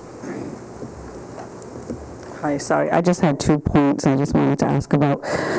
I'm just a little concerned that the early, and I know that Dr. Sanquioni mentioned it, it hasn't been discussed yet at all with any Tiverton, so that's just a concern if you vote to say yes to this calendar and then something happens. The second point, the one that was posted online, had the middle school parent conferences a week earlier than high school and elementary, and that's something that's also spelled out in the contract that needs to be discussed with NEA Tiverton. So just a concern that parents are going to look at this, if it's voted on, and possibly start making plans and vacations, and that's kind of why I wanted that disclaimer, so that everybody's fully is on the same page. I just wanted to bring that up because Amy couldn't make it tonight. Agree. Thank you. That it's preliminary, we're still in discussions. If it changes, we'll get a new one out as soon as possible. Great. Okay. Just one other thing that I want to add to the conversation. A lot of our PPE work has been done during grade level meetings. The problem with grade level meetings, we can't get subs. We would book subs to try to get, just on the elementary, we try to get our 6th grade level teachers at a meeting with the assistant superintendent. The day of the meeting, 3 of the teachers couldn't go because we didn't have a sub. Oh, because the kids are still here, and we have a hard enough time getting subs. It's our primary responsibility, so we have to have the teacher with the students. If we don't have a sub, that teacher had to be called back, and that just breaks everything down. That's a good point. I would like to echo that concern. Even at the building level, when we do diagnostic testing, like if we do the SAR assessment or we do the Diggles assessment, and we look at analyzing our data to improve student learning at the building level, if we put in for subs that rotate just between classes so we can meet with the teachers and go over student level results, I've had to, in the past 2 weeks, cancel our building level data meetings twice because there are just no subs available. So it really is a very big concern. If we want to move students forward and want to improve student learning, this is just a great opportunity. You said discussions will start in January? Yeah, and I actually had a conversation today with Ms. Mullen about this, and I would say I walked out pretty favorable that we're on the same page, but we do have to negotiate. I want to recognize that. Okay. Perfect. Thank you. Okay. I don't suppose there's any enthusiasm for a full week of vacation in February? Not on the agenda. No, the calendar's on the agenda. Calendar's on the agenda, yeah. All right. Any other discussion? All those in favor? Okay. Great, thank you. Thank you, Dr. Sanchioni. So if I move on, the next thing on the agenda is a fund balance request. And I've outlined in a document with you here a request to spend a total of $84,918.60 on some technology that, again, I believe are going to address the issues we've seen on these test scores here and put students in a better position to do well. And not just on the test scores, but in school in general. So the request is twofold. First is to place 5 iPads in every K-4 classroom to be used in an instructional rotational model, which means that we want to put on some high-powered mathematical and literacy apps that will personalize the learning for students in a blended environment. So as teachers are teaching math, they can rotate groups of students into the iPad section, where the app then can be designed for a student to advance their learning, or the app can be for a student who's not mastered a concept. And same thing with literacy and online reading. And again, as someone mentioned, the opportunity to take sort of practice exams on the iPad and get ready for RICAS is critically important. So in your packet, I've given you a research brief on the impact of iPads in districts across the country. It's just been documented over and over. It's great practice. It's proven success, and I believe this would help our district greatly. The second part of the total request is to install some AR, VR, augmented reality, virtual reality devices at Tiverton High School. This was the first time since I've been here, so that's not bad. Tiverton. We had a company called Z-Space, which is proprietary software, come visit Tiverton High School a couple months back. We gave our teachers the opportunity to see the software and the hardware and so forth, and to be able to bring to life dissections. Right now, I'll give you one example. Brown University Med School doesn't use any animals for dissection anymore. They use Z-Space. Oh. That's how powerful this is. I mean, it really can, you can pull apart any animal, any part of the human body. You can see it in alive 3D, and then you can put it back together. There's been tons and tons of studies where, you know, kids who are taught one way and then have the opportunity to use Z-Space in a comparison group, these kids just outperform them at high levels. And, you know, Chris and his staff had an opportunity to see this. I've had the opportunity to see it in multiple places. It's a difference maker. It just simply is. So, you know, we'd like to have this technology installed this year. It's designed for chemistry, physics, biology, all your mathematics courses. It actually has modules for art classes, and there's actually an automotive CTE course built into it too. So that's, you know, potential to look at that down the line. You know, what the funding for this, I'm asking you to come from the funding balance. You already have appropriated $250,000 for the infrastructure upgrades that we're going to do right after the first of the year. That bid came in less than expected, so this revenue can be taken from that, and so we could do both within that money that you've already appropriated. So I seek your approval on this. This would not be new fund balance request, but rather from something that was already committed. Something that was already committed, correct. Thank you. So the... I'm going to make a motion to approve for purposes of discussion. I'll second. The request for the Z-Space, does that include all software? All software, all hardware, all installation, and training. And the one question I have on the iPads, I'm a fan, you don't have to worry about that. Thanks. But we've made a substantial investment in Chromebooks throughout the district, including the elementary schools. Are these going to be duplicative? Are you moving some of the Chromebooks out? I think it's a combination approach. But what we know about the iPads is, you know, unlike the Chromebooks where you're relying upon the web to find your resources, on an iPad the resources there. You've selected the app that you want kids to learn and use, and that just makes it, if in an elementary classroom, it's a time saver, it's a management saver. You come in, the kids can log in, they can track their data, they can get to work right in there, and it's just proven to be a more effective resource at that level. So will we still have the need for the same number of Chromebooks as there are today in the elementary schools, or can some of those perhaps be redeployed? You know, I'm going to let our esteemed director... Go ahead. It's really just a question. You want to keep them? You want both? They want them. Okay. The iPads are already in kindergarten. There's already iPads being used in kindergarten. If we just request kids, the iPads in the application for the other grades. The Chromebooks are more of a general operation that teachers have to use them as resources. So they get them out of the carts.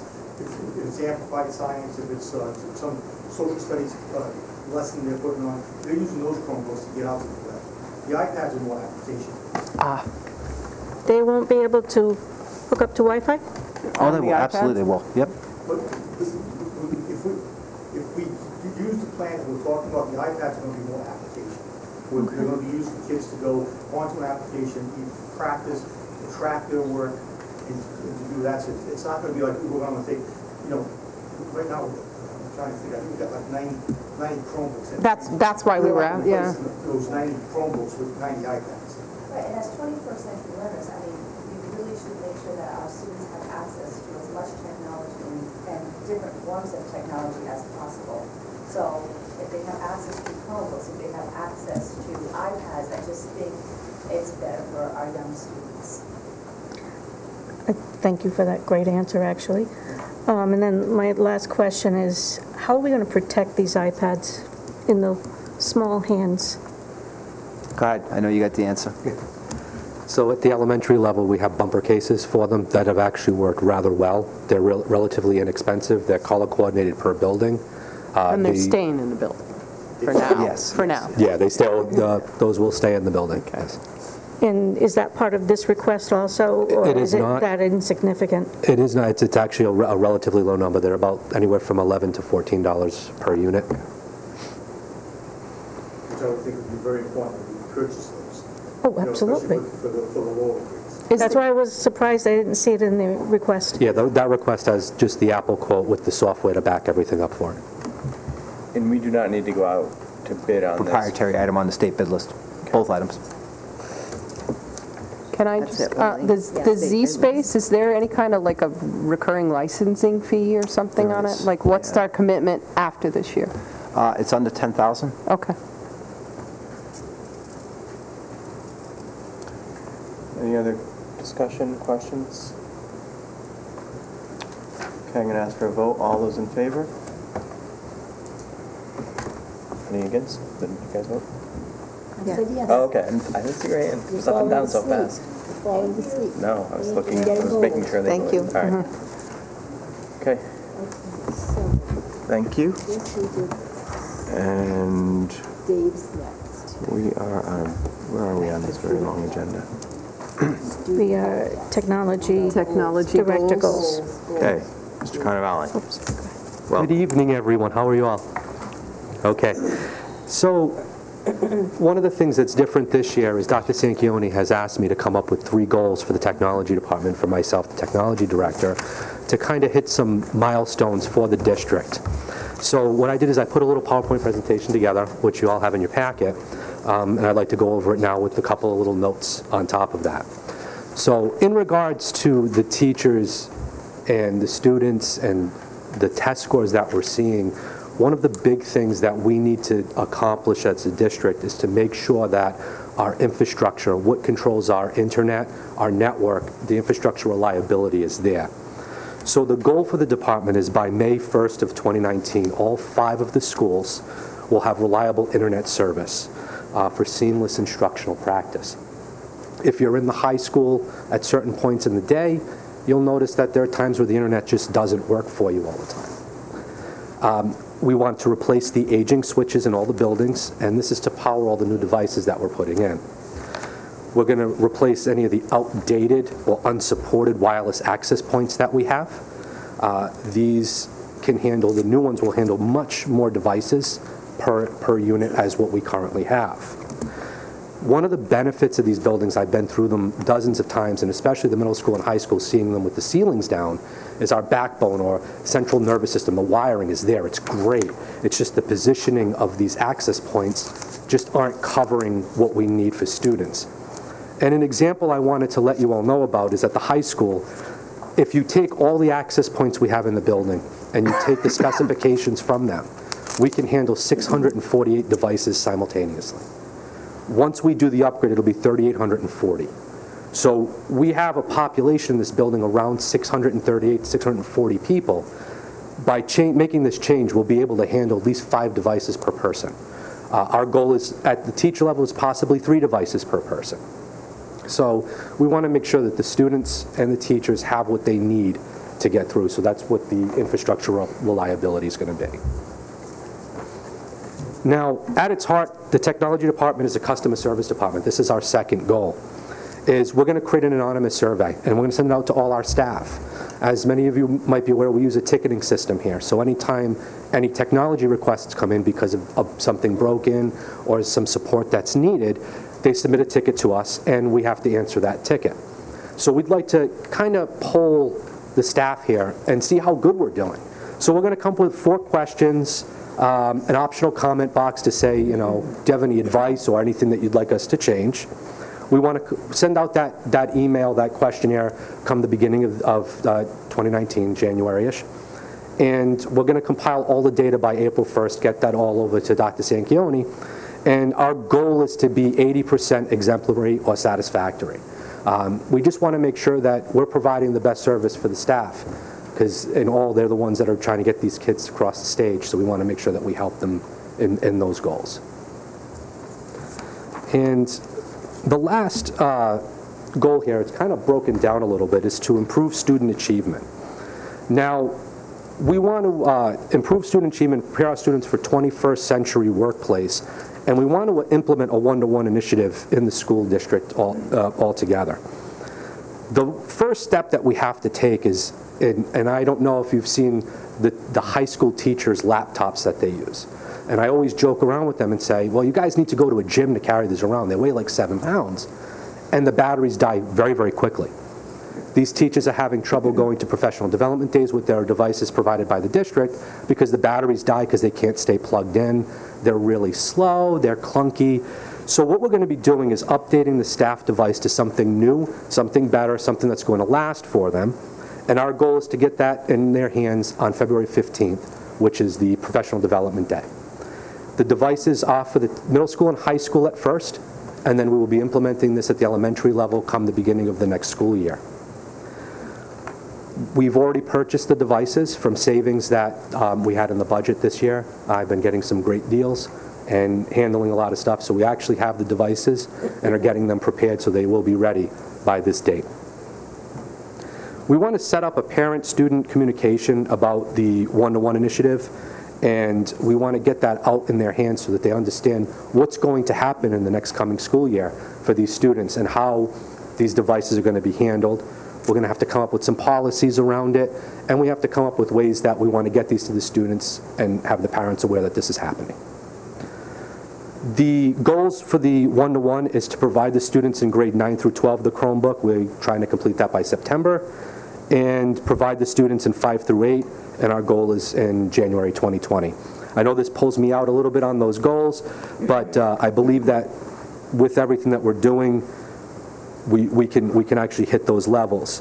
And again, these dates could possibly change for both the 9 through 12 and 5 through 8, because we want to make sure that our teachers are ready for the one-to-one, and we're not just handing out Chromebooks to these students and they're not going to be using them. So, of course, infrastructure first, technology for the teachers would be second there. And that's all I have. Very nice. Dave, introduce your staff. Introduce your staff. Oh, and my staff actually came with me. I have Ali Brochu, my data manager, and Bob Noguera, my technology specialist. They, fought through and sat here with me. I took them out to Chinese beforehand, so it was okay. Nice job. Does anybody have any questions? Or? So you said you already bought devices Yep, for the staff? I have the TMS and THS staff devices. What we purchased for them is a Chromebook 360. So what happens is it's a regular Chromebook like what the students use, but it does flip into a tablet, so it gives them more mobility in the classroom. So all staff, like how many was that? 150. So did that come out of this current year's 150 Chromebooks? Yeah. Yes, I actually, with the savings that I had in regards to purchasing projectors, with the budget that I was given for this current school year, there was a lot of savings in there from different deals that I was able to get, and I was able to purchase the devices. How much was that? I actually got a call and they knocked 20 grand off the price. So we're around a little bit under 40.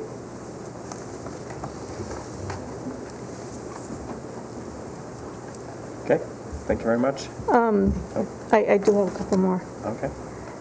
This plan to provide students one-on-one with Chromebooks. Yes. My mind's on the budget at the moment. Yeah, I wrote down funding. So we can actually do a 3-year leasing program with HP. And I actually purchase all of our devices from a vendor that's approved by the RISD, and it's on the actual purchasing board, so that it's okay for the pricing because it's all around the same. So we don't have to go out to bid for them. But we can actually go on a leasing program, and if I was level funded, which I hope I'm not, but if I was, I'd still be able to purchase all the devices for the students under a leasing. So, Mr. Chair, if I may add, so you're going to have a number of budget presentations. This will be in the original one in January, and then Mr. Carnevale is also scheduled to make a budget presentation to you, I believe, in February? January 22nd. January 22nd, good memory. So you're hearing it now. Know you're going to have 2 other chances to evaluate this and decide on it, because it's your budget. Okay. Okay. We're the finance subcommittee. I know. I was leaving it to you to... I wanted to know where you wiggled around to find a deal on this. Where's the 40K come from?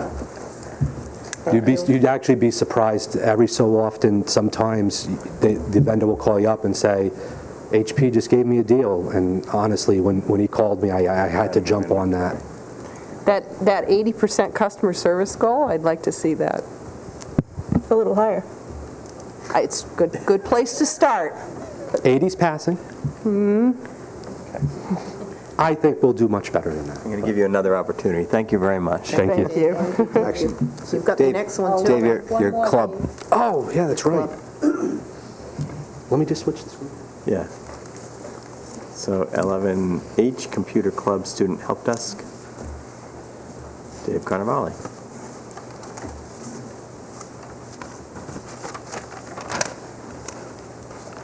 So as part of the district's technology plan, we actually have to start something called a student help desk. And I wanted to begin it as a club for the rest of this school year to see if I can get any high school students that are interested that may want to go into technology in the future and have an idea of what we do in the school district. One of the things that I would plan for this club is to kind of show them on a day-to-day basis what we do. Tickets that come in that are not confidential type tickets, more of this broke, or we need to hang this, or how do you fix something, not my password's wrong, or what do we do about grades or something. It would be more of the non-confidential side of things with the technology department, because when we start going one-to-one, we may need some help, and it'd be nice to be able to call on these students and possibly get some internships over the summer to help us during summer projects as well. So we would like to start the club off and eventually try to turn it into a student help desk.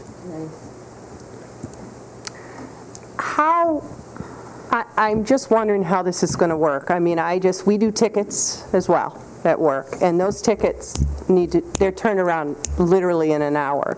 So I'm just wondering how that's going to work when you only meet once a week after school, because I'm assuming you're not going to just hold tickets for a week. No. So for example, if something comes in on a Tuesday, and I have the meeting on a Tuesday night and it's in the high school, I'll hold the ticket if it's something that I can bring them into the classroom. We try not to interrupt classes as much as possible, so we don't want to be hanging a projector while there's kids trying to do learning. We usually try to do those after school or when the classroom is empty. What we'll also do is we'll answer tickets like we normally do, but I'll print them out and then I'll show them to the students and say, what would you do? And this is how we handled it. You know, and kind of just go over stuff like that.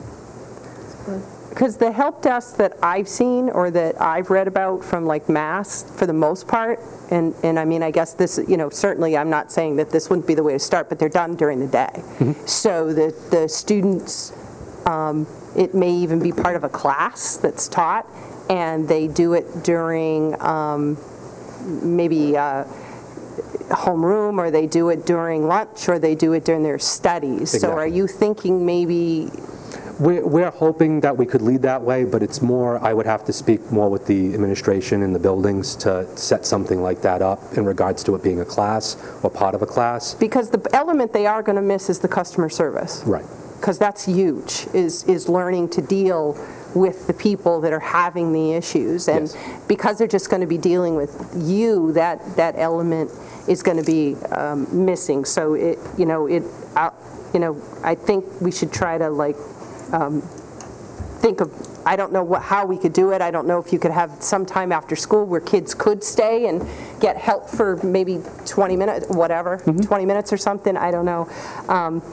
The other thing, too, is I wonder if, and again, this you can talk to the administration, I would like to see it, is there any way they could get community service or, something more than, where, especially like for interning. Yeah, and that's one of the goals would be if we had a summer intern, it would be community service hours.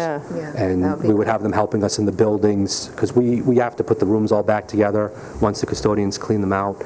We do preventative maintenance over the summer. I mean, I know the ones I read about, they actually get a grade, but you can't do that for after school. But interning, you certainly work something like customer service in. One of the things that HP does offer is they'll come in and train the students on how to fix the Chromebooks that we do purchase, and we could possibly work with them to see about certifying the students that do learn how to fix the Chromebooks and being able to be a professional HP Chromebook repair. And then I just one final thing. You said that it was going to be non-confidential tickets. I wonder if we don't consider I don't know, some sort of confidentiality agreement or something, because I guarantee it's not going to be that, it's going to be if, not when. I mean, or when, not if. It's going to be when confidentiality is, because it's just, that's what happens now. Right. So I wonder if we should just somehow think about working that, confidentiality into some sort of statement, just so they understand what they're doing, because I do with kids now, it's like they something will be breached. It's just that's what they do.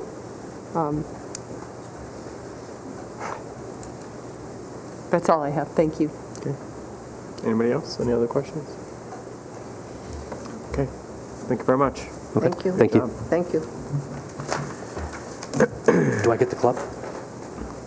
Yeah, we didn't. Do we need to vote on that? Do we need a vote to approve that? Do you approve club? I believe you approve club, Yes, correct? we do. Yep. Yes, I wasn't thinking that we were actually approving it, but... No, and that's fine. I mean, I don't know if you want more information, if you want... When do you think you'd be starting this, Mr. Carnevale? As soon as you approve it. Well, then I'll make a motion to approve the computer club. Second. Any other discussion? All those in favor? Okay, thank you. Thank you. Thank you. Item 11I, request approval to go out to bid to fix the storage sheds in the fields. I'll make a motion to approve for discussion. Second. Mr. Mendes? Yes, this is the field out by the older football field, the lower football field. It is for the athletics equipment, mainly the track and fields. Matting, the protection has to be put away to be protected from the weather. Once we get a new roof on it and fascia and soffits put back on correctly, because animals have gotten into that area, we evict the animals because they have plenty of woods to be out in, and we'll get it all fixed. They can use that as that area and keep the mat safe, animal free. Animal free seems aspirational. Okay, I make a motion. We already made a motion. Motion's already on the floor. How old is this structure?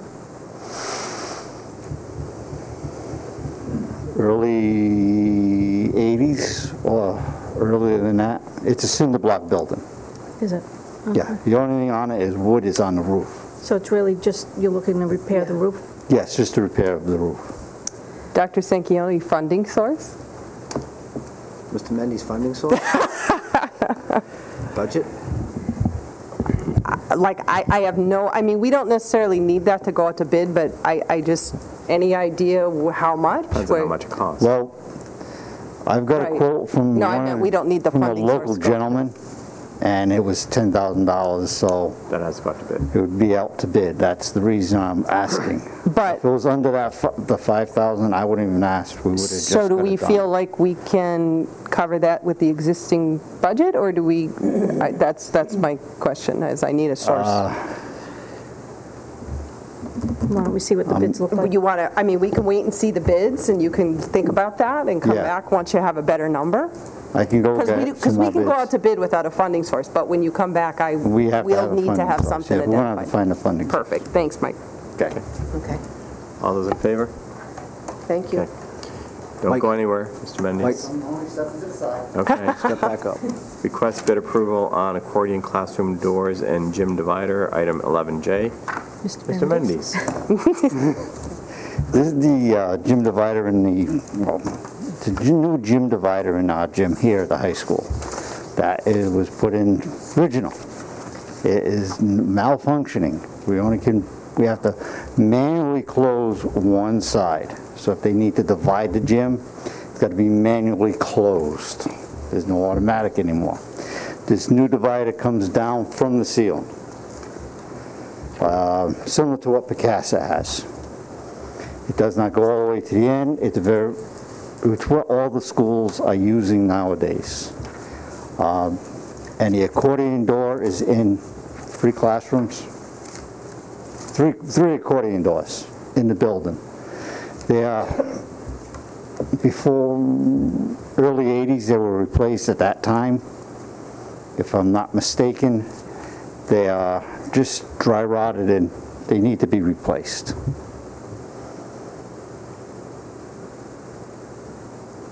I'll make a motion to approve for purposes of discussion. Second. So I'm trying to What's find this the in total, my packet. Mike? 34,435.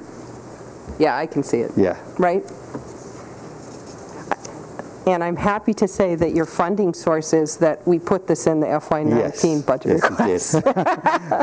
We had the funding before we went to bid. No test. No test on this one. Okay. Any other discussion? All those in favor? Thank you. Thank you, Mike. Thank you. Item 11K, request to accept Nintendo Lab STEAM grant.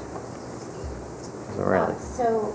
My multi-age teacher, Mrs. Edwards, went out, put in for a Nintendo Labo classroom, which was a grant provided through a STEM academy. And there was 100 classrooms across the United States that were selected, and I'm happy to say that Mrs. Edwards' multi-age classroom was selected to receive this grant. Nice. It's a powerful classroom tool that fosters our 21st century learning. It focuses on creativity, collaboration, and the critical thinking through the STEM and STEAM. All the materials will be provided to her, courtesy of Nintendo. She will receive 2 Nintendo Switch systems, 2 Nintendo Labo variety kits, and a digital copy of the teacher's guide. It's structured as a make-play discover process for the kids. It's completely hands-on, and it combines the physical and digital play experiences for a series of projects that support the maker, the STEM, the STEAM outcomes by fostering the creativity, critical thinking, collaboration, and problem solving. And I'm requesting that we accept the grant. Make that motion. Second. Second. Any questions or discussion? I wish I was a kid. That'll be great. Last year when those first came out, I stood in front of Target like at 4 in the morning, and then when they opened the door, the guys came out of the car to get in front of me. I said, "No, you don't count. You have to stand out here. You get behind me." Oh, I got the first one. You're all invited to come and see. I'd love to. That would be great. All right. All those in favor? Okay. Good job. Thank you. I'm going to recuse for the next item. Okay.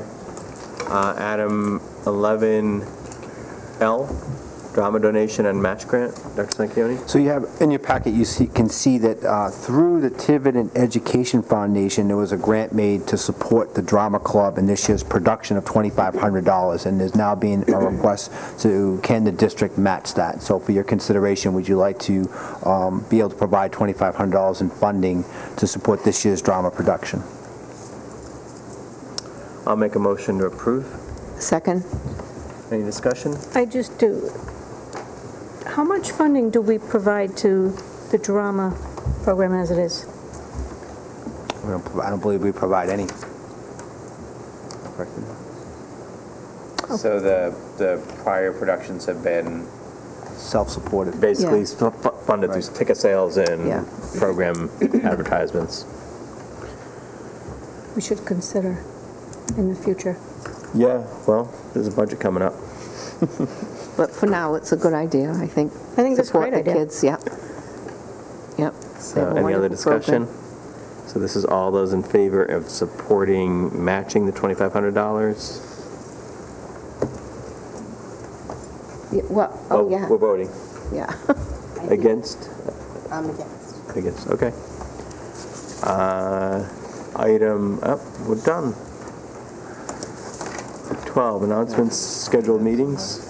I'm sorry. Excuse me, I apologize, I arrived late. I thought the meeting, I'm not from Tiverton, I'm from Little Compton, and I apologize, but I thought the meeting was at Town Hall, so I arrived too late to do the open discussion.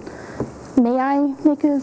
I understand that you can't discuss with me and all that, but I have... Yeah, we are past that part of the meeting, my apologies.